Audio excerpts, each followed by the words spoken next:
दोस्तों हर साल लाखों बच्चे नीट की एग्जाम देते हैं।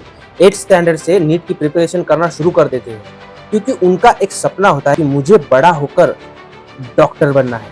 लेकिन क्या आपने कभी अपने आप से ये सवाल पूछा है कि आपको डॉक्टर क्यों बनना है? डॉक्टर बन के ऐसा क्या करना है जो तुम बिना डॉक्टर बने नहीं कर सकते?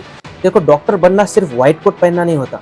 18 से 20 साल की कड़ी तपस्या होती है जिसके बाद एक स्टूडेंट डॉक्टर बनता है। 15 साल की उम्र से 12 घंटे की स्टडी करने से लेकर 40 साल की उम्र तक हॉस्पिटल में 24/7 ड्यूटी के साथ पढ़ना होता है। हर फंक्शन, हर पार्टी, हर इवेंट से दूर होकर बस 24/7 आपको लोगों की सेवा में देने होते हैं। और उम्र के 50 साल के बाद आपको फाइनेंशियल स्टेबिलिटी आती है, मगर तब तक आपके हेल्थ का बैंड बज चुका होता है।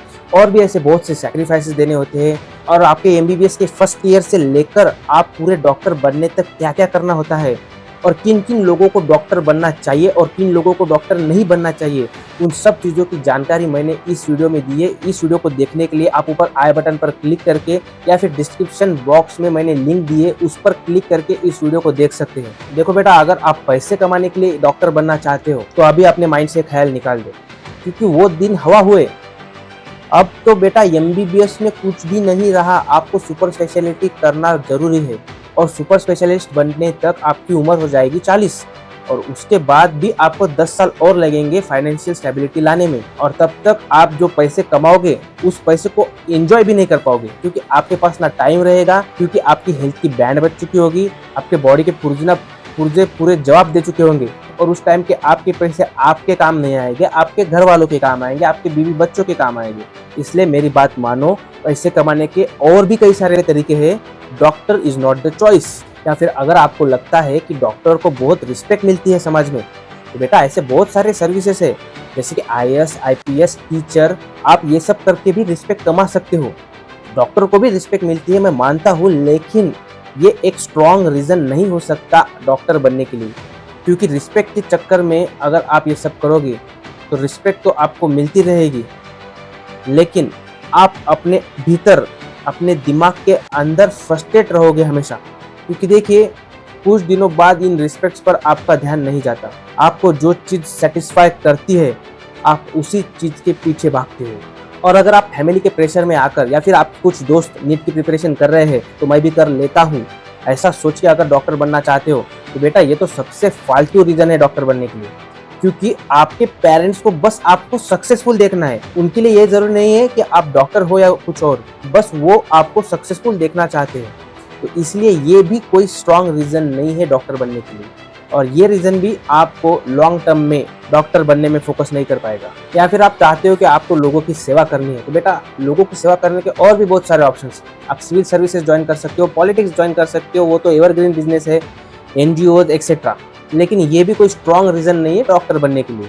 ये सारे रीजंस जो मैंने बताए हैं, इन सभी रीजंस के चलते आप नीट क्लियर कर लोगे, MBBS भी क्लियर कर लोगे, लेकिन आप जैसे जैसे इस फील्ड में आगे बढ़ते जाओगे आप सेटिस्फैक्शन से दूर होते जाओगे। आपको सेटिस्फैक्शन जो मिलना चाहिए वो नहीं मिलेगा। तो भैया, अगर ये भी रीज़न नहीं है, वो भी रीज़न नहीं है, तो फिर कौन से रीजंस होने चाहिए डॉक्टर बनने के लिए? तो वो रीज़न आपके अंदर है। तो अगर आप एक काइंड हार्टेड पर्सन हो, लोगों के पेन, लोगों के दर्द को देखकर उनकी मदद करना चाहते हो, ऐसा लगता है आपको अंदर से कि यार काश मैं इस बंदे का ये दर्द दूर कर सकता, किसी की हड्डी टूटी है तो आपको लगता है कि काश मैं इसकी हड्डी जोड़ सकता। ये सारे लक्षण डॉक्टर बनने के। अगर आपको सच में ऐसा लगता है कि आपको ये सब चीज़ें करने में मज़ा आएगा, लोगों को ट्रीटमेंट देने में, लोगों का दर्द दूर करने में, लोगों से बातें करने में, तो आपको डॉक्टर बनना चाहिए। अगर आपको कोई फर्क नहीं पड़ता कि आपको अच्छी नींद मिल रही है या नहीं, फैमिली को टाइम दे पा रहे हो या नहीं, आप ज़्यादा पैसा कमा पा रहे हो या नहीं, लेकिन अगर इन सब चीज़ों के बावजूद अगर आप 24/7 लोगों के लिए काम करने में बिता रहे हो और इन सब चीज़ों में आपको मज़ा आ रहा है, 20-20 घंटे की सर्जरीज कर पा रहे हो, उसमें फोकस बना हुआ है, तो आप लोगों को डॉक्टर बनना चाहिए। और यही लोग एक सक्सेसफुल डॉक्टर बनते हैं, क्योंकि इन्हें लोगों के दर्द दूर करने में सेटिस्फैक्शन मिलता है। अपने अंदर, अपने भीतर एक खुशी महसूस होती है। भले आपको आपकी जो भी चीज़ें रिक्वायरमेंट है वो पूरी हो या ना हो, लोग आपके बारे में कोई भी परसेप्शन क्यों ना बनाए, लेकिन आपको अपने वर्क फील्ड में सेटिस्फैक्शन है, लोगों को ट्रीटमेंट देने में सेटिस्फैक्शन है, तो यही तो है सेटिस्फैक्शन इन वर्क।